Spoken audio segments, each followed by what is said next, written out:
ನಾಥ, ಭೂಲೋಕದಲ್ಲಿ ಧರ್ಮ ಕಾಪಾಡುವ ಸರಳ ಜನಾಂಗ ಬೇಕಾಗಿದೆ. ದೇವಿ, ನಿನ್ನ ಮನಸ್ಸಿನಲ್ಲಿರುವ ಸೃಷ್ಟಿಯೇ ಲೋಕಕ್ಕೆ ಮಾರ್ಗವಾಗುವುದು. ಇವರು ಮುದ್ದವ್ವ, ಇವರು ಮುದ್ದೇಬಿ. ಜೀವವಿಲ್ಲದೆ ರೂಪ ಸಂಪೂರ್ಣವಲ್ಲ. ದೇವರೇ, ನಮ್ಮ ಧರ್ಮ ಏನು?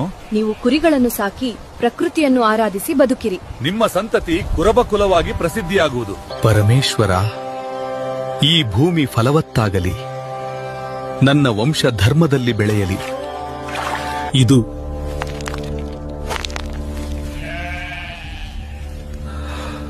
ಯಾವ ದಿವ್ಯಲೀಲಾ? ಪದ್ಮಗೊಂಡನೆ, ನಿನ್ನ ಪರಿಶ್ರಮದ ಫಲವಾಗಿ ಈ ಕುರಿಗಳು ಉದ್ಭವವಾಗಿವೆ. ಇವು ನಿನ್ನ ವಂಶದ ಜೀವನಾಧಾರ.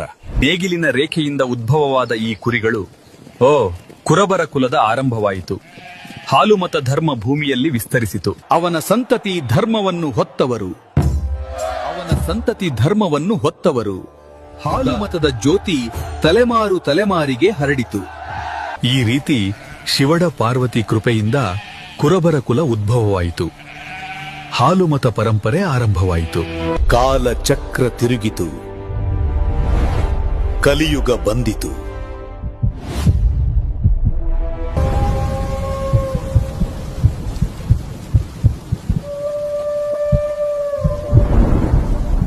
ಆ ಸಂತತಿಯೇ ಕಲಿಯುಗದ ಪವಾಡ ಪುರುಷಾದ ಮಾಳಿಂಗರಾಯ 7ನೇ ಅವತಾರ.